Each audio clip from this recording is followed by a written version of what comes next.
Diablo 4 has arrived. As the forces of hell gather, only you can stand in their way. Journey across the expansive open world of Sanctuary. Choose from 5 powerful classes, then progress them to fit your playstyle. Adventure with your friends in up to 4-player co-op with cross-play and cross-progression on all platforms. Welcome to hell. Diablo 4, available now. Rated M for mature. Tap the banner or visit this episode's page to learn more. The new 2023 Ford Escape is the perfect getaway car. Featuring an available 13.1-inch center stack screen, 360-degree camera, and Bang & Olufsen sound system and spatial flexibility for extra legroom. The new 2023 Ford Escape. Learn more at Ford.com. Some models, trims, and features may not be available or may be subject to change.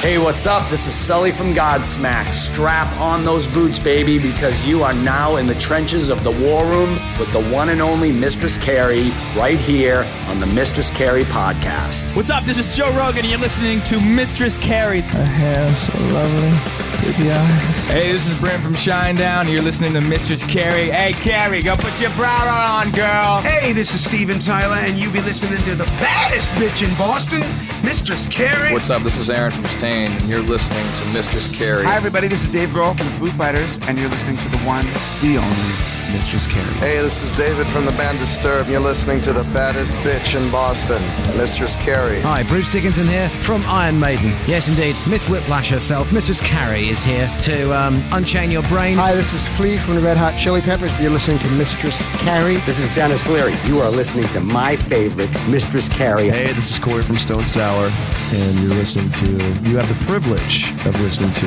Mistress Carrie. Oh, God. Oh, yeah.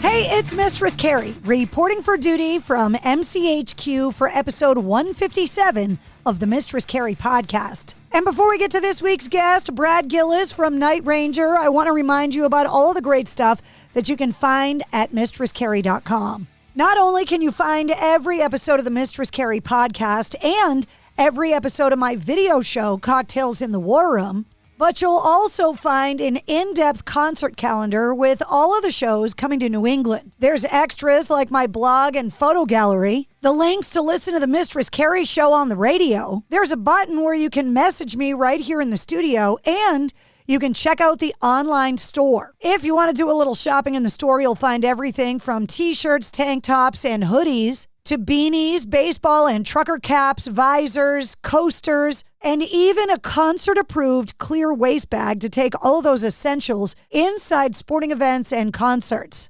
You know how picky they can be these days. There's a 7-in-1 bartender tool, coffee mugs, pint glasses, shot glasses, beer koozies, and even baby onesies. You'll find all that and more at mistresscarrie.com. My guest this week is Brad Gillis, who for over 40 years has been the guitar player for Night Ranger. But he also played in Rubicon and played guitar for Ozzy.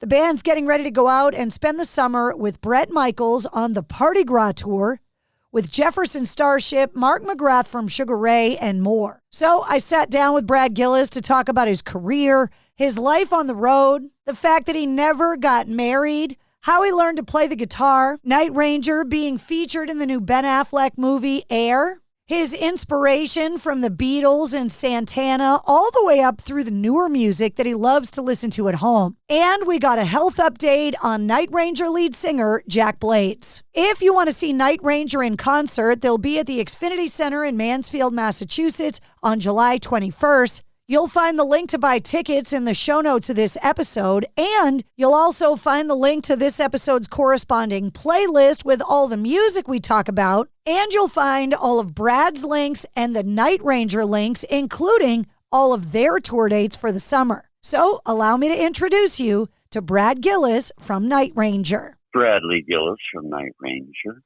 Hello, Mr. Gillis. How are you? I am fantastic. How are you doing? Doing fine. Today is interview day for our big tour coming up, and you're part of the fun. Just add me to the list. Just another woman on your list to talk to today. You're the only mistress. I'll take that. What's required to get ready for the Parti-Gras? I talked to Bret Michaels. He told me it's going to be the party of the summer. Are you getting extra rest, hydrating? What's required? Oh no, it's business as usual. But the thing is, we're looking forward to it. You know, I'm used to this band has been doing this for 40 years, but it's going to be a little more fun with Brad and the band and everybody because he wants to make it a party, and also, you know, he wants to do a little fun jam at the end of the night with everybody. So we're trying to figure out what classic tunes we're going to jam on at the end to make it fun. And, you know, how Brett put it was, you know, every band coming up and playing their biggest hits. And so, you know, you can expect hit after hit on this tour, which is a great thing. Brett's a great guy. He reached out to us personally when he was putting this together. We said, sure, let's do this. And, you know, he ended up putting Sugar Ray on it, and Steve O'Jerry used to sing for Journey, and, of course, the Jefferson Starship on there. So it should be a lot of fun. Yeah, there's no hits between all of you guys. None at all. One really, really big one. Pretty to me, that's the one.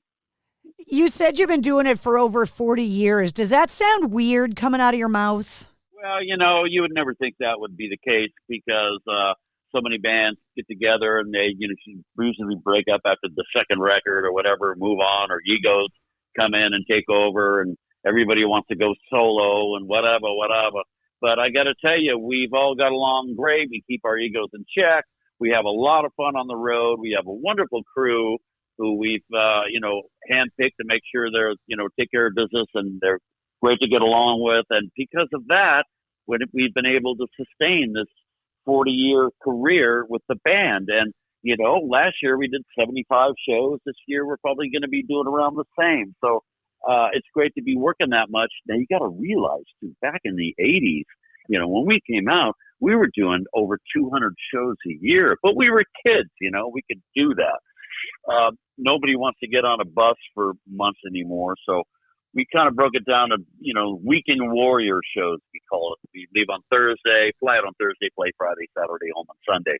But this tour with Brett is going to take us probably 6 weeks long and all over the country, and we're looking forward to it. Yeah, he said that our show, he needed a Friday night because he wanted to make sure that the crazy Bostonians were going to be able to go out and really experience it and then, like, maybe be able to sleep the next day. Yeah, well, there you go. You know, we basically, this tour is Friday, Saturdays, and Sundays. And we've kind of added a few in between, and we're doing a few of our shows on our own in between.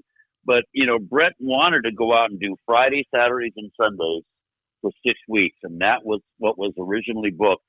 And now we're just adding things around it. So I think the major markets are those weekends, which is a wonderful thing. He seems like a hard guy to say no to.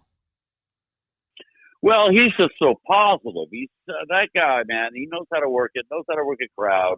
He stays busy. He's great. He's very business-minded and adores us, which is great, and reached out to us personally to hop on this tour and made it all happen. And the whole idea of doing the jam at the end of the night is going to be a lot of fun, too. That's what, you know, that's what's going to make it a big party. Everybody getting up and jamming at the end and just having a good time. And we just want everybody to come out and enjoy this because, hey, you know, live music is coming back, and I'm sure everybody wants to get out of the house. I have the great fortune of talking to a lot of bands, and you talk about the 40-year career of Night Ranger. I ask this question a lot. I'm curious what your answer is going to be. Is it harder to keep a band together or a marriage together? Well, you're talking to the wrong guy because I've never been married. Wait, there you never? go. You made it out ever? I've never been married. So, you know, it's kind of the situation whereas touring so much and not finding the right woman.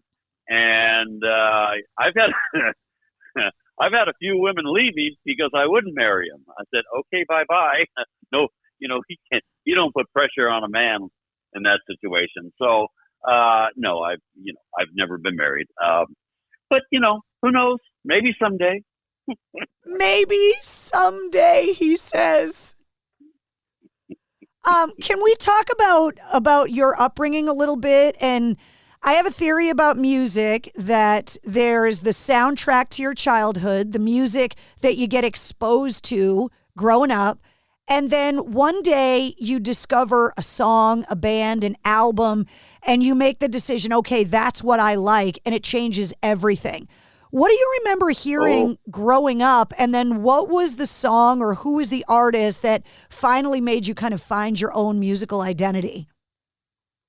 Well, I could talk about this for hours, but I'll give you clip notes on it because it's kind of a cool story.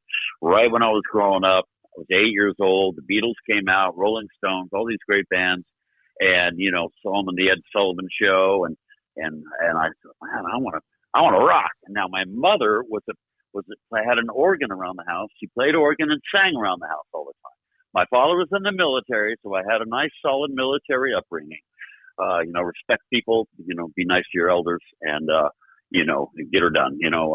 So for my 8th birthday, they said, yes, we'll get you a guitar. Take lessons. So, sure enough, they took me down to the Naval Air Station commissary where they had, almost like a Target that had everything, Target store or whatever. I'm married to a Marine, so I know exactly what the commissary is. Yeah, there you go. So they got me an electric guitar and an amplifier. I started taking lessons. My brother being 7 years older than me and hanging out with a couple of musicians, one of these musician guitar players came over and said, Brad, why are you learning Mary, had her chart read Mary Had a Little Lamb? He goes, dude, the guitar chords, you're getting a sense of music. Just listen to the radio. Try to listen by ear, pick up everything you can on the radio and try to figure out where the main chord is and the chords around it, and you'll start to get it. Sure enough, that's all I did was listen to the radio. Things were easy back then to comprehend and to copy from the radio. I got better and better. Then came the late 60s, 69, 70. My brother had all the greatest records from that era. Led Zeppelin 1, Santana, Abraxas, Big Brother and the Holding Company with Janis Joplin, The Doors, all the greatest music back then. And I would sit in his room. He'd go out every night. I'd sit in his room and put on his records and listen, play by ear and listen and try to figure out all these chords and learn how to play, right? Then I got into lead guitar. I started doing that little by little. And then came my fifth. This is to answer your question. This is the pivotal moment in my life when I knew I wanted to play music. There was a 5th grade talent show in middle school, and I went up there with my bass player and drummer at the time, and we learned Gloria. Gloria. I don't know if you remember that song. Oh, I know that song. Hell yeah. So we played Gloria. I sang it, played the lead guitar. Pretty simple back then.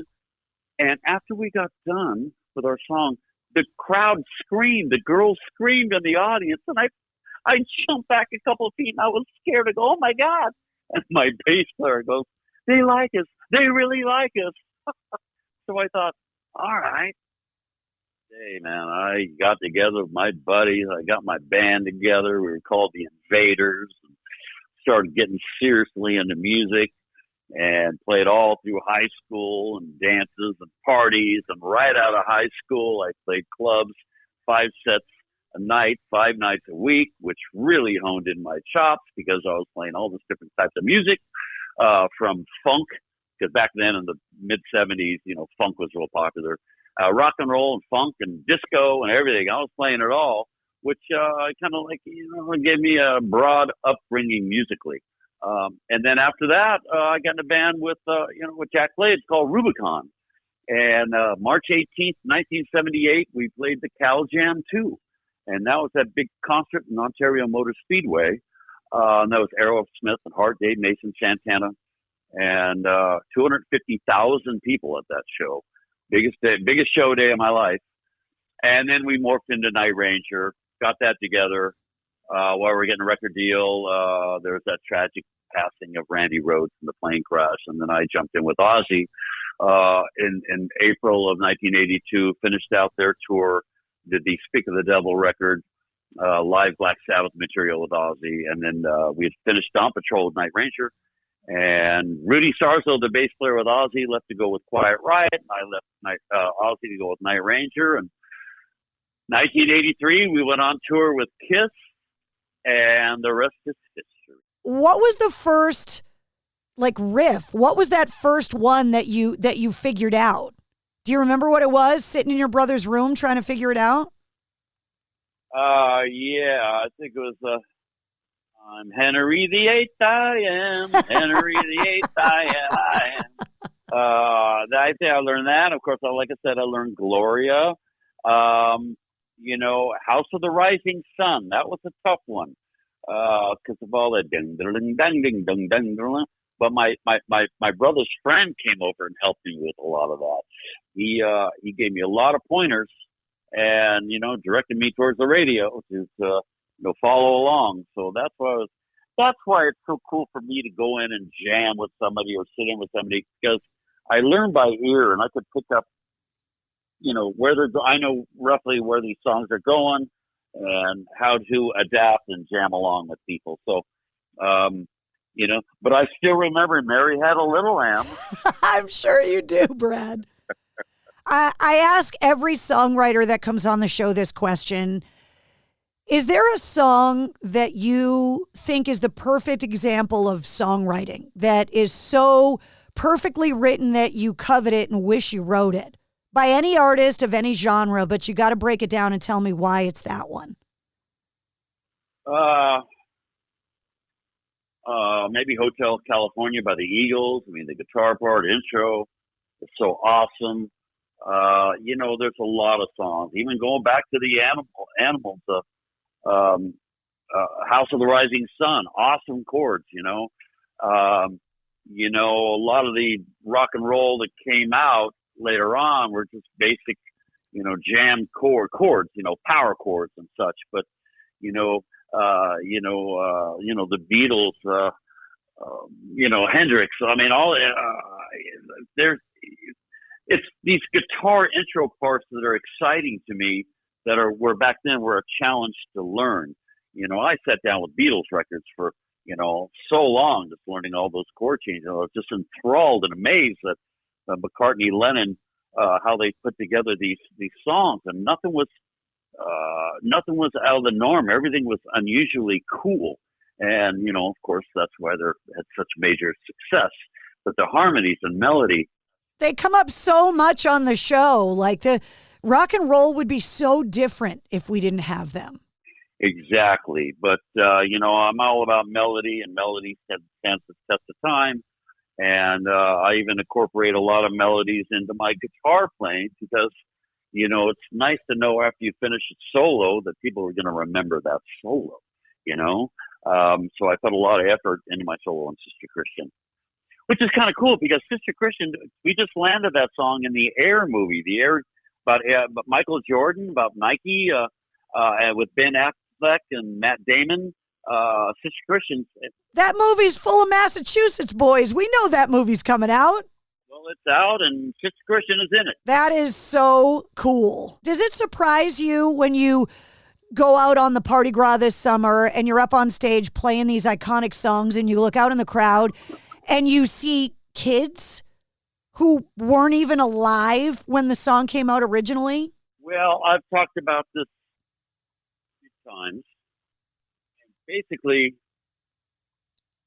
their parents ended up playing this music around the house, and the kids kind of gravitate towards it.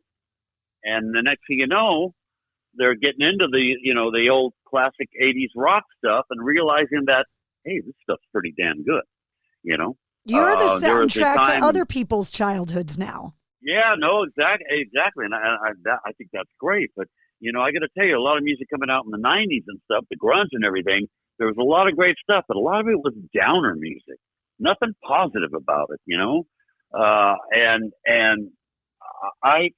I'm just not into downer music. I don't want to get into specifics, but I'm into more positive music. And music is supposed to be fun, positive, and supposed to pick you up. I wake up in the morning. I got music around me all the time, 24/7. I wake up in the morning And I put on music when I'm, take a shower and cleaning up and whatever, doing my chores in the morning, whatever. I put on really cool, softer type music just to level-headed when I wake up. And, then I started doing other things around the house, started getting into my music and stuff. But when I started later in the evening, I started playing the heavy stuff. and a lot of newer bands that I really love, I mean, in the morning I listen to things like Coldplay, and there's another band called Empire of the Sun I absolutely love. And it's just great music to wake up to and kind of get you level-headed. And then later on, I started listening to, Rammstein and Seether and, Linkin Park and all this great stuff that's been coming out. And I kind of, I do a lot of music here for, ESPN and Fox Sports. And I place music here and there and everywhere. I got a flamenco track on the Price is Right and stuff like that. So I kind of, then early evening and stuff after dinner, I fire up my music and I start, I kick in until about midnight, 1 a.m, recording stuff. So I'm surrounded by music. I'm definitely different music puts me in different modes, and whatever I'm recording that night, whatever I kind of listen to things that are the same genre to put me in that space. But I got to tell you, the only reason it's quiet right now is because I'm talking to you. Otherwise, I have music going. Well, I appreciate your sacrifice. Before I let you go, is Jack doing well? Is he recovering? He's going to be all good for July 21st at the Xfinity Center? Yes, he's all good to go. He's been doing the hikes and everything. He's been flew out to a wedding. We're all ready to go. Everyone's excited. Well, the Parti-Gras rolls into the Xfinity Center coming up July 21st, and we'll see you on stage with Jefferson Starship and the Bret Michaels Band, Mark McGrath, and I am looking very forward to the All-Star Jam at the end to find out what songs you guys are going to settle on. So we'll see you coming up in July. That out. Well, good deal. Pick some good ones for us. Carrie. You're welcome. Come on the show anytime. It was so nice to meet you. For having me, and I'll see you soon. You will. You'll see me in July. All right, Mistress Carrie. Thank you, honey. There he is, the one and only Brad Gillis from Night Ranger. See him on Bret Michaels Parti-Gras coming up July 21st at the Xfinity Center in Mansfield, Massachusetts. The link to get tickets is in the show notes of this episode. And if you want all the Night Ranger dates, I've got all the Night Ranger links, Brad Gillis's links, and even my links in the show notes as well. You'll also find the link to this episode's corresponding playlist filled with all the artists and songs that we talked about in the interview. If you liked what you heard, don't forget to like, follow, and subscribe to the Mistress Carrie podcast. New full-length episodes come out every Wednesday, plus every weekday you get the Sit Rep, which takes about 5 minutes and runs down all your rock news, entertainment updates, and music headlines. And you never know when we're going to release a bonus episode. You can join me every Tuesday night live on my official Facebook page for my video show, Cocktails in the War Room. And as always, you'll find the Mistress Carrie Show on the radio. The Mistress Carrie Podcast, a proud member of the Pantheon Podcast Network.